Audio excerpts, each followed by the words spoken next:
A man who lives alone in the desert learns to listen to silence, because sometimes silence is the only thing that tells the truth. Out where the Arizona desert stretches farther than a man's memory, Ethan Callaway had spent 12 years speaking mostly to the wind. His ranch sat alone in a basin of pale sand and dry mesquite about 30 miles from the nearest town, a place most riders only passed if they were lost or desperate. The land was quiet in a way that made people uneasy, the kind of quiet where you could hear a horse breathing from 50 yards away and the slow creak of a barn door long before the wind touched it. Ethan liked it that way. After a while, a man learns that the desert doesn't ask questions. It doesn't judge what you were before you came here. It only asks if you're strong enough to stay. That afternoon, the heat had settled over the valley like a heavy blanket, the sun hanging high above the red rock hills while Ethan worked along the fence line, repairing a section a dust storm had torn apart the week before. His old bay horse stood nearby, flicking its tail lazily, the leather saddle dark with years of sweat and sun. Out here, time moved slow enough that a man could notice small things most folks missed, like the way the wind suddenly changed direction, or the way the birds stopped flying. Ethan straightened and wiped the sweat from his brow, squinting toward the western ridge where the desert stretched flat and bright beneath the burning sky.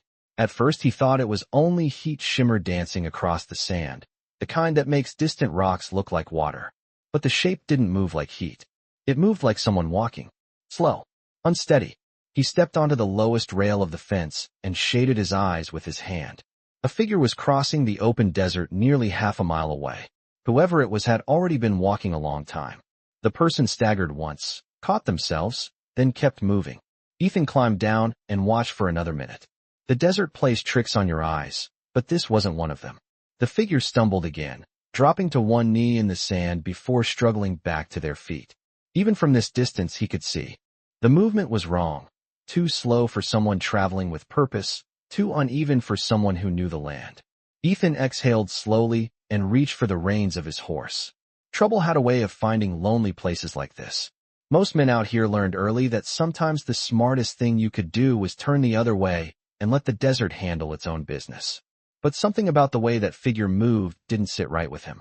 The wind carried a faint gust of dust across the valley as Ethan swung into the saddle and nudged the horse forward at a steady trot. The ride took longer than it looked. The sun pressed down harder with every step, the heat rising from the sand until the air itself seemed to ripple. By the time Ethan closed the distance, the figure had collapsed completely, lying half-curled against a small patch of scrub brush that barely cast a shadow. He slid from the saddle and walked the last few steps carefully. It was a woman. Her dark hair was tangled with sand, and the faded blue cloth of her dress was coated in dust from head to toe. A leather necklace rested against her collarbone, marked with small turquoise beads that Ethan recognized immediately. Apache. He stopped beside her, studying the slow rise and fall of her breathing. The desert wind stirred gently around them, lifting grains of sand that whispered across the ground like dry rain. For a moment Ethan said nothing. The safest decision would have been to mount his horse and ride back to the ranch without another thought. Helping someone out here wasn't always simple. Sometimes it meant stepping into problems older than the land itself. The woman's eyelids fluttered faintly in the sunlight, her lips moving as if trying to speak. Ethan glanced once toward the empty horizon where the desert rolled away in every direction, silent and endless. Then he knelt beside her and lifted his canteen. The canteen felt cool against Ethan Callaway's hand as he tilted it carefully toward the woman's lips. "Easy now," he said quietly, his voice rough from years of speaking more to cattle than to people. The first drops of water touched her mouth, and for a moment nothing happened. Then her lips parted slightly, and she drank, slowly at first, then with a faint urgency. That told Ethan just how close she had come to collapsing in the desert for good. He pulled the canteen back before she could drink too fast. Out here, too much water too quickly could make things worse. The woman's eyes opened halfway, dark and unfocused, blinking against the bright Arizona sun. For a second, she looked confused, as if she had expected the desert itself to answer her call, instead of a man kneeling beside her. "You are far from the shade," Ethan said. His words carried the calm rhythm of someone who had learned that panic never helped anyone survive the desert. She tried to sit up, but her strength failed her, and she leaned against the scrub brush again, breathing slowly. Her voice came out dry and quiet. "Why help me?" Ethan studied her face carefully. Dust streaked her cheeks, and small turquoise beads hung from the leather cord around her neck, the kind he had seen Apache riders wear when they passed through distant valleys years ago. The desert wind lifted a strand of her hair and carried it across the sand. Ethan looked toward the horizon again. Nothing moved. No riders. No dust trails. Only empty land stretching miles in every direction. "Because the desert is not a place to leave someone behind," he answered. The woman watched him for a long moment, as if weighing his words against something she understood better than he did. Then she shook her head faintly. "You should not be here when they arrive." Ethan raised an eyebrow slightly. "Who is they?" She did not answer right away. Instead, she looked toward the distant ridges to the east, where the sunlight reflected off layers of red rock. The silence stretched between them for several seconds until Ethan stood and offered his hand. "Can you stand?" She hesitated, then placed her hand in his. Her grip was weak but steady enough. Ethan helped her to her feet and guided her carefully toward the horse waiting 20 yards away. Up close, he could see the way her steps faltered slightly with every movement. She had walked a long distance through heat that could push a healthy man to the edge. The horse shifted its weight gently as Ethan secured the canteen back to the saddle. "My ranch is about a mile west," he said. "There is water and shade there." The woman's eyes narrowed slightly. "If they find me there, they will find you." Ethan mounted the horse and reached down to help her into the saddle behind him. She hesitated again, glancing across the wide desert, as if measuring something he could not see. Then she climbed up slowly. The horse began walking across the sand at an easy pace, while the wind brushed softly across the valley floor. Neither of them spoke for a while. After several minutes, the woman's voice returned, steadier now. "My name is Tala Nantan." Ethan nodded once. "Ethan Calloway." She studied the back of his shoulders as the horse moved across the desert. "People in the town say that name," she said quietly. "They say the man who lives alone in the basin does not like visitors." Ethan allowed a faint smile to cross his face. Most visitors do not enjoy the quiet. The ranch appeared gradually as they crested a small rise. A weathered barn stood beside a small cabin built from dark timber, and a windmill turned slowly above a shallow well. The place looked worn but steady, like something built to last longer than the storms that passed through it. Tala stared at the buildings as if they were something unfamiliar. "You built this alone?" she asked. "Over time," Ethan replied. The horse reached the shade beside the barn, and Ethan helped her down carefully. The air felt cooler beneath the wooden overhang. For a moment, everything was still again. Then Tala looked toward the open desert behind them, her expression tightening slightly. "You should know something," she said quietly. Ethan waited. The wind creaked softly through the windmill above them. Tala took a slow breath. "By tomorrow, riders will come looking for me." The windmill above the barn turned slowly with a dry creaking sound, while the afternoon sun drifted lower across the Arizona sky. Ethan Calloway leaned one shoulder against the wooden post of the overhang and studied the woman standing beside the horse. Tala Nantan had regained a little strength after drinking water, but the long walk across the desert still showed in the way she held herself, careful with every movement as if the ground might shift beneath her feet. For a few seconds neither of them spoke. The ranch sat quiet the way it always did, the smell of warm dust and sun-baked wood drifting through the air. Somewhere behind the barn, a loose shutter tapped gently against the wall. Ethan finally broke the silence. "Riders come through this land now and then," he said calmly. "Travelers, traders, sometimes soldiers from the North Road." Tala shook her head slowly. "Not these riders."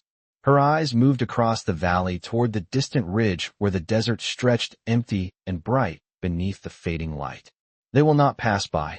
Ethan followed her gaze, but saw nothing except miles of open land and heat shimmering above the sand. He had lived in this basin long enough to recognize the difference between a warning and fear. Tala was not afraid in the way lost travelers usually were. Her voice carried something else. Certainty. Ethan crossed his arms loosely. "How many?" he asked. Tala hesitated for a moment before answering. "Enough that you should not have brought me here." The wind shifted again, stirring dust along the ground near the barn door. Ethan considered her words carefully. For 12 years he had chosen this place because it sat far from most trails. Riders rarely appeared unless they had a reason. Still, he had learned that the desert had its own kind of patience. Trouble often arrived slowly, sometimes hours after the first warning appeared. If they are coming tomorrow, Ethan said evenly, then tonight you will rest. Tala looked at him again, surprised by the calm in his voice. You do not understand. Ethan gave a faint shrug. Maybe not, but I do understand the desert. He stepped inside the barn and returned with a small lantern and a folded blanket that had hung across the saddle rail. The shade beneath the overhang deepened as the sun lowered behind the red hills. Ethan spread the blanket across a wooden bench beside the cabin wall. Sit, he said simply. Tala obeyed, lowering herself slowly onto the bench. Her eyes followed Ethan as he walked to the well pump and filled a tin cup with fresh water. The windmill creaked again as the blades turned slowly overhead. When he handed her the cup, she studied him with quiet curiosity. Why are you not afraid? She asked. Ethan rested one hand against the pump handle and looked out across the desert. The land glowed orange now as the evening light stretched across the valley floor. A man who lives alone long enough learns something, he said after a moment. Fear does not change what is coming. Tala lowered her gaze to the cup in her hands. The riders will not come for the land, she said quietly. They will come for me. Ethan nodded slightly, as if that answer confirmed something he had already suspected. Then tomorrow we will know what they want. Tala looked up sharply. No, she said. Tomorrow you will wish you had left me in the desert. Ethan allowed himself a faint smile, the first real expression since he had found her beneath the desert sun. Maybe, he said. The wind carried the smell of cooling sand through the valley while the last light of day faded behind the distant ridge. Ethan watched the horizon the way he always did at dusk, scanning the open land out of habit. For a long time nothing moved. The desert remained quiet and empty beneath the evening sky. But as the shadows lengthened across the valley floor, something far away caught his attention. A thin ribbon of dust lifted slowly above the eastern ridge, barely visible in the fading light. Ethan narrowed his eyes. Riders often left trails like that when they crossed open ground. Tala followed his gaze, and her expression hardened the moment she saw the distant dust cloud. She spoke softly, almost to herself. They are closer than I thought. The dust ribbon above the eastern ridge drifted slowly across the horizon, thin at first, almost invisible in the fading light. Ethan Calloway stood beside the well pump with one hand resting on the iron handle while the windmill creaked softly above him. For a moment he did not move. Out here a man learned not to react too quickly to things that appeared far away. The desert had its own ways of shaping distance. Sometimes a dust cloud meant riders 10 miles away. Sometimes it meant they were already closer than a man believed. Tala Nantan remained seated on the wooden bench beneath the overhang, her eyes fixed on the same spot along the horizon. The last sunlight painted the valley floor in long red shadows while the sky slowly shifted toward evening blue. They ride fast, she said quietly. Ethan nodded once without looking at her. Hard to tell from this distance. The dust cloud widened slightly as it crept along the ridge line. Whoever was out there moved as a group. Ethan had seen enough riders crossing open land to recognize the pattern. A single traveler left a thin line that drifted apart quickly in the wind. A group left something broader. He counted the slow rhythm of the windmill above them while studying the movement. Maybe a dozen, he said calmly. Tala shook her head. More. The word hung in the quiet air between them. Ethan stepped away from the pump and walked toward the fence line where the land opened wide toward the east. The desert evening had begun to cool now. A faint breeze carried the smell of dry sage and warm sand across the valley floor. Ethan rested his arms across the top rail of the fence and watched the distant ridge. 12 years living here had taught him to read the desert the way other men read books. Dust, wind, silence. Each told a story if a man paid attention long enough. The dust line continued moving slowly across the horizon. Not rushing, not spreading. Riders who traveled that way were not lost. They knew exactly where they were going. Behind him the barn door shifted slightly as the breeze passed through the open boards. Tala stood from the bench and walked toward the fence, stopping a few feet away from Ethan. She watched the ridge with the same steady focus. They followed my trail, she said softly. Ethan glanced sideways at her. You walked across open sand. Yes. Then anyone determined enough could follow. Tala lowered her gaze briefly before speaking again. I hoped the wind would erase it before sunset. Ethan looked back toward the ridge. Looks like the wind had other plans. For several minutes, neither of them spoke. The valley remained quiet except for the slow turning of the windmill and the distant cry of a hawk circling somewhere high above the desert. The dust ribbon became slightly darker as the riders moved closer to the basin. Still far away, but no longer uncertain. Ethan finally pushed away from the fence rail. You should get inside before the night air cools too much, he said. Tala did not move. If they see me here tomorrow morning, they will know you helped me. Ethan walked toward the barn door and lifted the lantern from its hook. The soft yellow light flickered against the wooden boards as he returned to the overhang. Tomorrow morning is still a long way off, he said quietly. Tala studied his face in the lantern glow. You do not ask why they are searching for me. Ethan set the lantern on the small table beside the bench. The flame reflected softly against the tin cup still resting there. A person running across 20 miles of desert usually has a reason, he replied. Tala considered his answer carefully. Some reasons bring danger to anyone nearby. Ethan looked toward the ridge once more where the dust cloud continued its slow approach. Then he turned back toward the cabin door and opened it, letting the lantern light spill across the wooden floor inside. Danger travels where it wants, he said calmly. Tala remained still for another moment before stepping toward the doorway. Just before she entered the cabin, she glanced one last time toward the distant ridge. The dust cloud had grown wider now, darker against the fading sky. Even from this distance, she could sense the number of riders moving across the desert. She spoke quietly, almost like a warning carried on the wind. By sunrise, they will be here.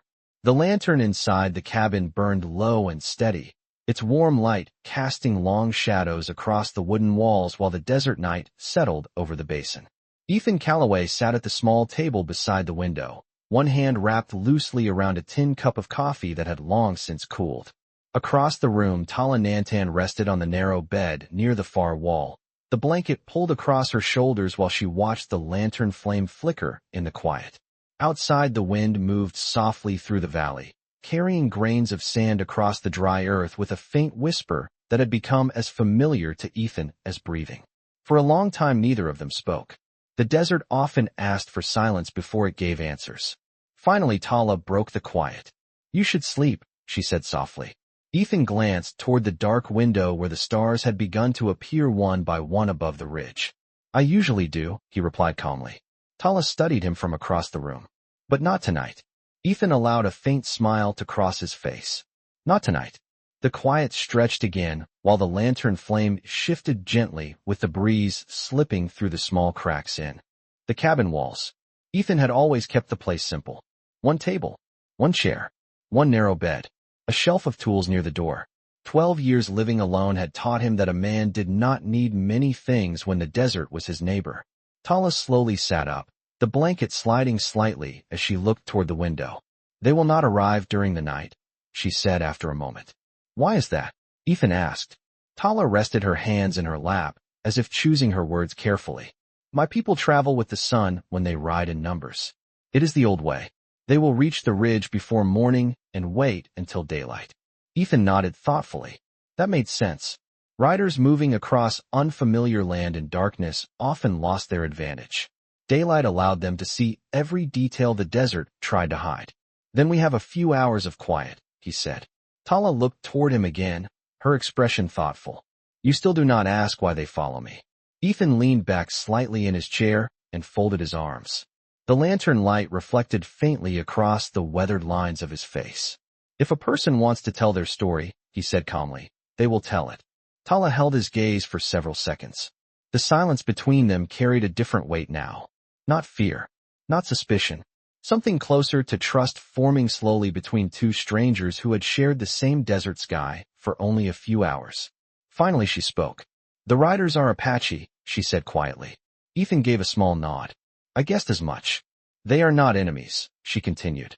But they believe I should return with them. Ethan raised one eyebrow slightly. And you do not want to go. Tala looked down at her hands. Not yet.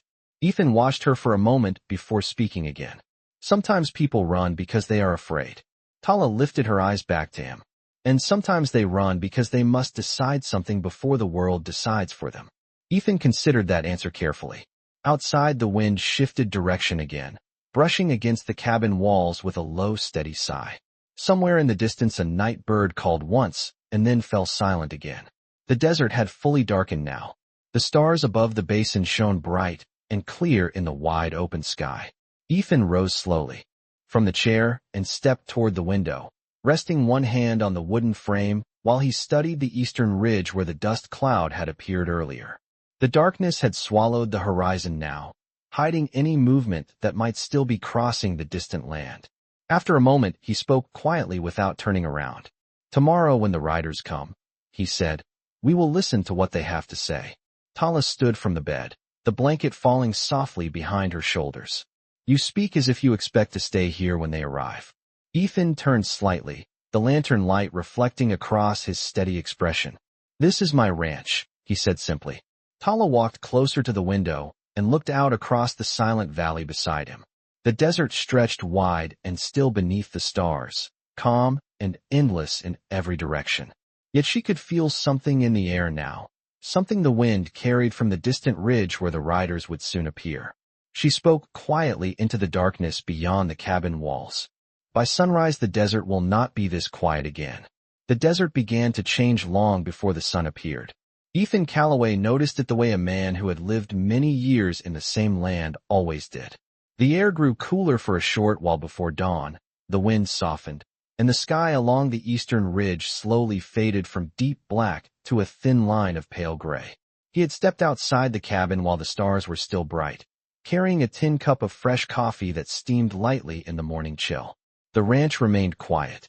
The barn stood still beside the windmill, the wooden boards dark against the fading night, and the horses inside shifted slowly as they sensed the coming day.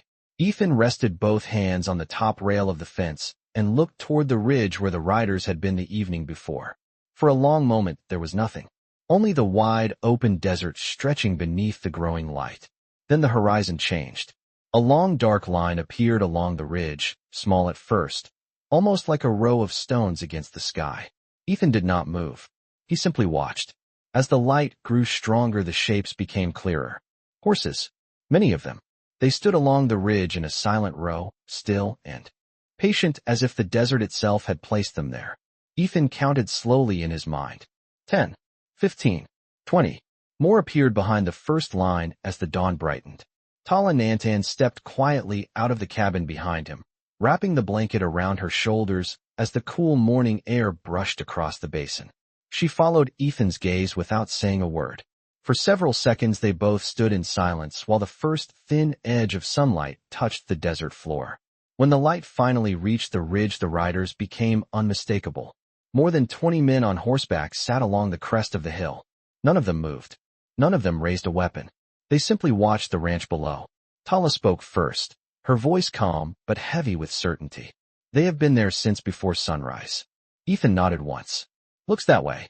The windmill began to turn again as the morning breeze returned, its slow creaking sound drifting across the yard. The riders remained still against the sky, their horses standing quietly beneath them. Ethan had seen groups of riders before, but there was something different about the way these men waited. There was no shouting, no rushing, only patience. The kind of patience that came from people who knew the land well. Tala stepped closer to the fence beside him.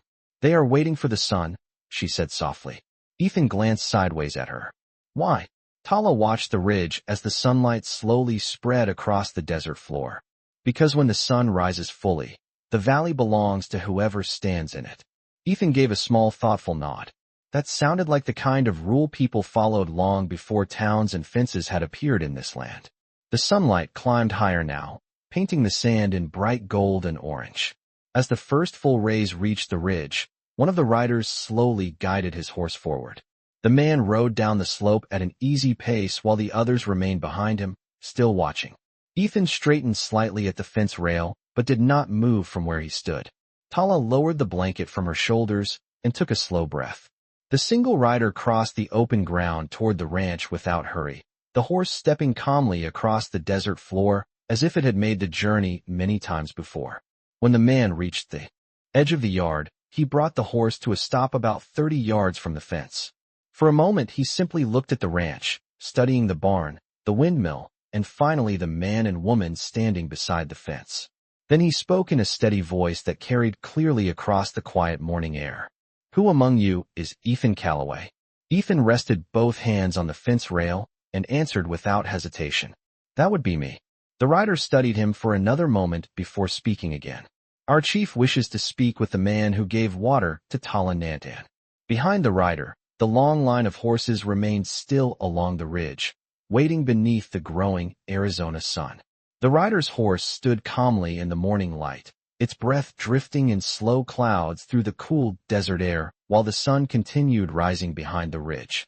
Ethan Calloway remained at the fence with both hands resting on the top rail, studying the man who had stopped 30 yards from the yard.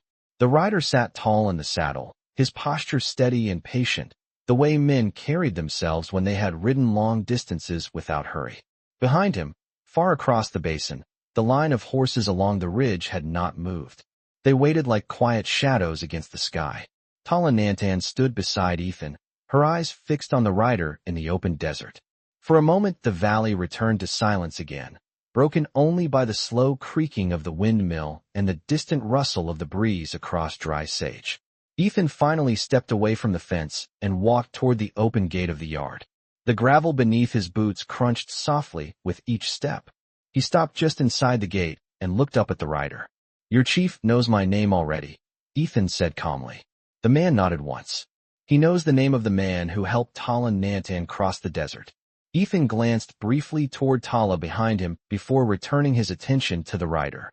"Your chief could have come himself," Ethan said. The rider studied him for a moment, then answered in a steady voice. "Our chief waits where the land rises. That is where leaders speak." Ethan followed the direction of the rider's gaze toward the ridge where the long line of horses still stood beneath the growing sunlight. Even from this distance the group appeared organized and patient.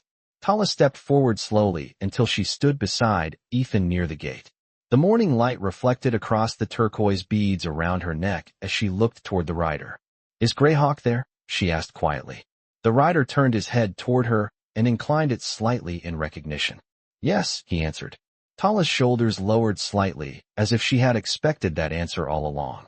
Ethan noticed the small change in her posture and looked back toward the ridge again. "Greyhawk," he repeated thoughtfully. "Your chief." Tala nodded slowly. "He leads the riders." Ethan rested one hand against the wooden gate while considering the situation before him. 20 riders waiting on the ridge meant this was not a casual visit. Yet nothing about their arrival carried the sharp tension he had seen in other groups crossing the desert. These men had come with patience. That meant they expected to be heard. The rider shifted slightly in his saddle, but did not move closer. "Greyhawk wishes to speak with you," he repeated. Ethan looked up at him. "And if I choose not to ride up there?" The rider's expression remained calm. "Then Greyhawk will ride down here." Ethan studied the man's face for a moment before giving a faint smile. "That seems like a long ride, just to talk." The rider allowed the smallest hint of a smile to appear in return. "Greyhawk has ridden farther for less." Tala looked toward Ethan.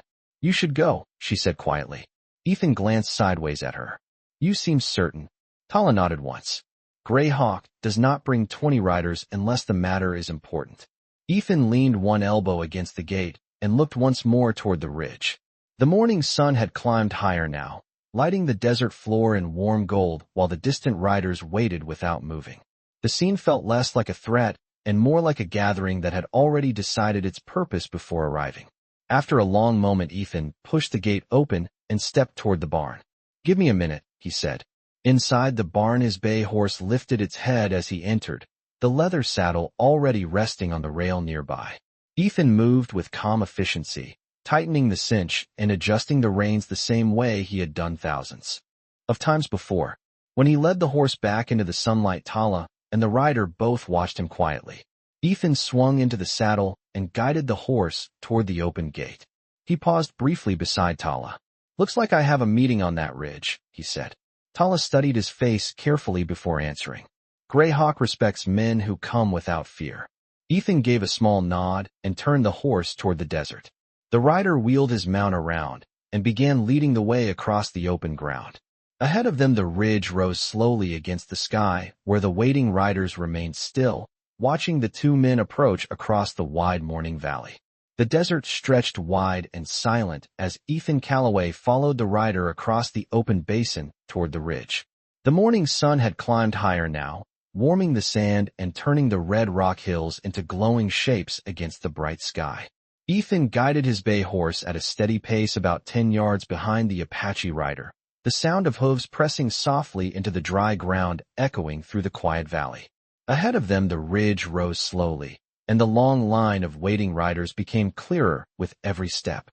From a distance they had looked like shadows against the horizon, but now Ethan could see each horse and rider standing calmly in the sunlight. No one rushed forward. No one spoke. They simply watched as he approached. The rider in front of Ethan guided his horse up the slope at an easy climb, and within a few minutes the ridge opened before them. 20 Apache riders waited in a loose semicircle along the crest, their horses calm and steady beneath them.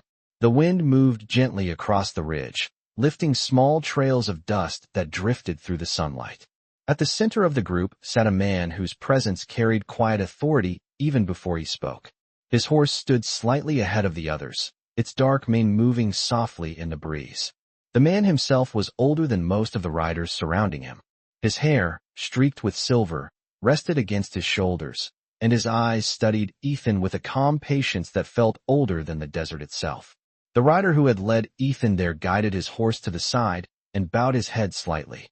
"Gray Hawk," he said respectfully. "This is Ethan Calloway." The older man inclined his head once without breaking his steady gaze. For a moment the ridge fell completely silent except for the sound of the wind brushing across the open land below. Ethan guided his horse forward a few steps and stopped about 15 feet from the chief. Neither man reached for anything. Neither man showed fear. They simply looked at one another across the quiet morning ridge. Finally Gray Hawk spoke. His voice carried the calm tone of someone who expected to be heard.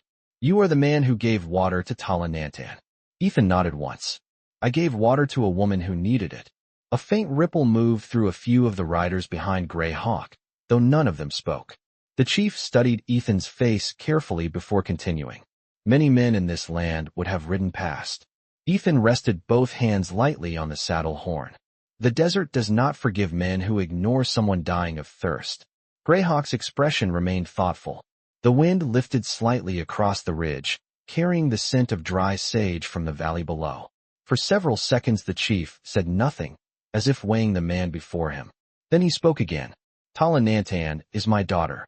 The words settled across the ridge like a quiet stone dropped into still water. Ethan did not show surprise, though the truth explained much about the riders gathered behind the chief. Gray Hawk watched him closely. "She left our camp without speaking to anyone," he continued. "When we found her trail, we feared something had happened in the desert." Ethan nodded slightly. "She crossed many miles of open land." Gray Hawk's gaze softened just a fraction. "You helped her survive that journey." Ethan considered the chief's words for a moment before answering. "I gave her water and shade for a night. The desert did the rest."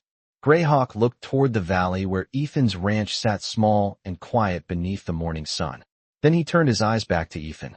"A man who protects a traveler in the desert shows respect for life." The chief paused briefly, letting the wind carry the silence across the ridge. Then he raised one hand slowly and gestured toward the riders behind him. One of the men stepped forward leading a second horse whose saddle carried a carefully wrapped bundle of leather and cloth. Gray Hawk spoke again, his voice steady and clear. "We did not come here to threaten you, Ethan Calloway. We came to honor the man who helped my daughter when the desert offered her no mercy." The wind continued to move softly across the ridge while the Apache riders remained silent behind their chief. Ethan Calloway sat steady in the saddle, his eyes moving briefly toward the horse that had been led forward with the carefully wrapped bundle resting across the saddle.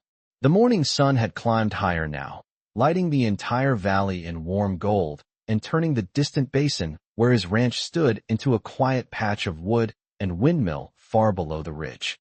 Gray Hawk watched Ethan with the calm patience of a man who had spent many years judging character without raising his voice. The rider who had stepped forward carefully untied the leather straps around the bundle and lifted away the cloth that protected what lay beneath. Inside was a saddle blanket woven with deep red and blue patterns, the kind Ethan had seen only a few times when Apache traders passed through distant towns years ago.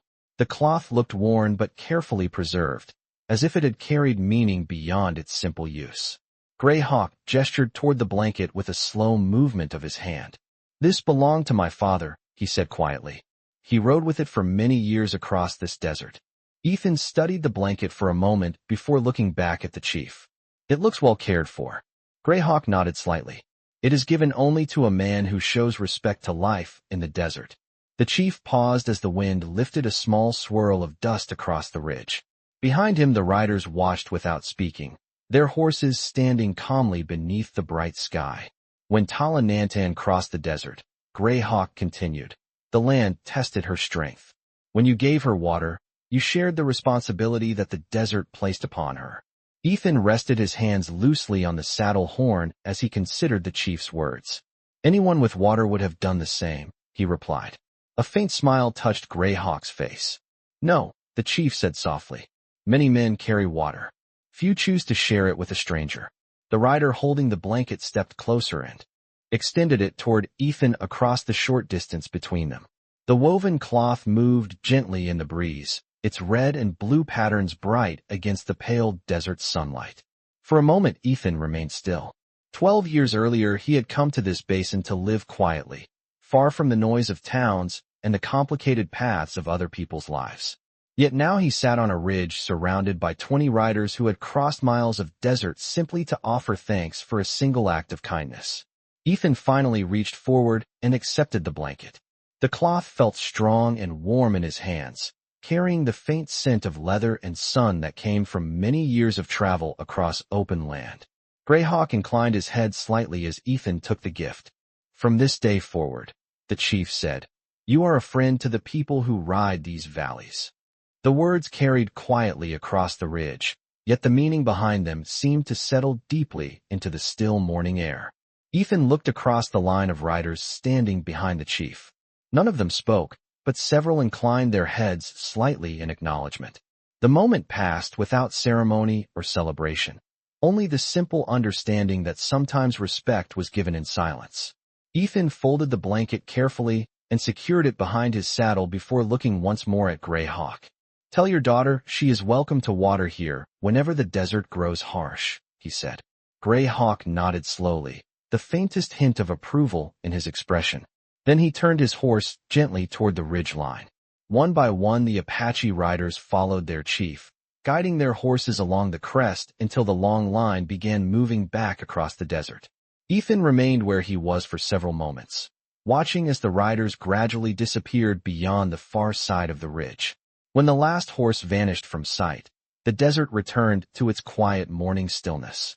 Ethan turned his horse and rode slowly down the slope toward the basin below, where the windmill turned steadily above his ranch. Tala Nantan waited beside the fence where he had left her earlier, the sunlight catching the turquoise beads at her neck as she watched him approach. Ethan guided his horse through the gate and stopped beside her. She noticed the folded blanket behind his saddle and smiled. Softly, "My father does not give that gift lightly," she said. Ethan looked out across the wide desert valley that stretched beyond the ranch, peaceful once again beneath the rising sun. "Out here," he replied quietly, "sometimes a small kindness travels farther than a long ride."